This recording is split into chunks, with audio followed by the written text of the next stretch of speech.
অপনার দেওয়া বর্ণনা শুনে আর্য উপলব্ধি করতে পারল অপনা আসলে আর কেউ নয়, সে নিজেই রাজনন্দিনী। তাই তো তার পুরনো স্ত্রী রাজনন্দিনীর সঙ্গে ভালোভাবে কথা বলার জন্য, বুঝ পরামর্শ করার জন্য রাজনন্দিনীর ঘরে চলে যায় আর্য সিংহ রায় এবং রাজনন্দিনীকে সে মনে মনে ডাকে আর বলতে থাকে, কোথায় তুমি, আসো আমার সামনে। তারপরে রাজনন্দিনী আর্যর সামনে এসে হাজির হয়। তখন রাজনন্দিনী বলে, অপনা আসলে অন্য কেউ নয়, অপনা হলো আমার পূর্ণ জন্ম। তাই ও বারবার আমাকেই দেখতে পায়, আমি ওর স্বপ্নে আসি, আমি ওর চোখের সামনে বারবার আসি। আমার কিছু ক্ষোভ আছে, কিছু প্রতিশোধ নেওয়ার আছে, আর তোমাকে সুখী করার দায়িত্বটাও আমার। তাই তো অপনার মাধ্যমে তোমাকে সুখী করে তুলবো। তো বন্ধুরা, এই নিয়ে বিস্তারিত জানতে হলে ভিডিওতে লাইক দিয়ে পুরো ভিডিওটি দেখতে থাকো। শুরুতেই থাকছে ঘরের মধ্যে রাজনন্দিনীকে দেখার পর যখন গ্লাস ভেঙে পড়ে যায় তখন অপনা অনেকটাই ভয় পেয়ে যায়। তারপর অপনাকে নিয়ে রাজলক্ষ্মী সিংহ রায়ের ঘরে চলে যায় আর্য সিংহ রায় এবং আর্য সিংহ রায় অপনাকে প্রশ্ন করে, কি হয়েছে তোমার অপনা, কি দেখেছো তুমি ওইখানে? তখন অপনা খুব সুন্দরভাবে যা দেখেছে তার বর্ণনা দেয়, যেমন তার চোখ, তার চাহনি, তার কথা বলার ধরন, তার হাঁটার স্টাইল, তার চেহারা একদম সুন্দরী এক রমণীর মতো। যে কথাগুলো শুনে আর্য রীতিমতো শকড হয়ে যায়।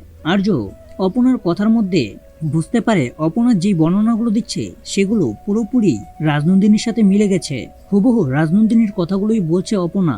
তারপরে অপনাকে আর্যর ঘরে চলে যেতে বলে এবং আর্য রাজলক্ষ্মী সিংহ রায়কে বলতে থাকে, মা, অপনা যে বর্ণনাগুলো দিল সেই বর্ণনাগুলো সবকিছুই তোমার মেয়ে রাজনন্দিনীর সঙ্গে মিল আছে, একদম হুবহু। রাজনন্দিনীর যেমন চেহারা, রাজনন্দিনীর যেভাবে চলাফেরা করতো, রাজনন্দিনীর যে কথা বলার স্টাইল, রাজনন্দিনীর যে চাহনি, সবকিছুই অপনার মুখ থেকে আমি শুনেছি, একদম হুবহু মিল অপনার দেওয়া বর্ণনা রাজনন্দিনীর সাথে। তারপর রাজলক্ষ্মী সিংহ রায়ও আতঙ্কিত হয়ে যায়।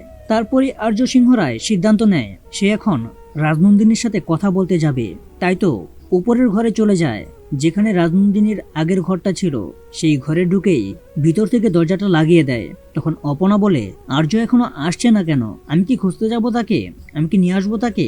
এই বলে অপনা বেরিয়েই রাজনন্দিনীর ঘরের দিকে লক্ষ্য করে ওই ঘরের দরজার সামনে আর্যর জুতো।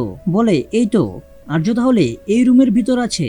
তারপরে অপনা দরজার সামনে গিয়েই ভাবতে থাকে, সে তো আমার কাছে সময় চেয়েছে, না না, আমি আগ বাড়িয়ে কিছু করতে যাব না, সে সময় নিক, তারপরে আমাকে সবকিছু খুলে বলবে। তারপর আর্য বলতে থাকে, কোথায় রাজনন্দিনী, তুমি আমার সামনে এসো, বলো এগুলো কেন হচ্ছে, তুমি করছো না তো? তখন রাজনন্দিনী আর্যর সামনে এসে হাজির হয় এবং রাজনন্দিনী আর্যকে বলতে থাকে, শোনো আর্য, অপনা আর কেউ নয়, ও হলো আমার পূর্ণজন্ম, ওর ভিতরেই তুমি আমাকে খুঁজে পাবে। তাই তো ও যতবারই অন্য একটা মেয়েকে দেখে সেটা আর কেউ নয়, সেটা হলো আমি। ও আমাকেই দেখতে পায় বারবার, আর আমার আচরণগুলোই তুমি দিন দিন ওর মধ্যে দেখতে পাবে। এই কথাগুলো শুনে আর্য আরো অবাক হয়ে যায়। তারপরে আর্য বলতে থাকে, তুমি তাহলে কেন এমনটা করছো? অপনাকে কেন ভয় দেখাচ্ছ?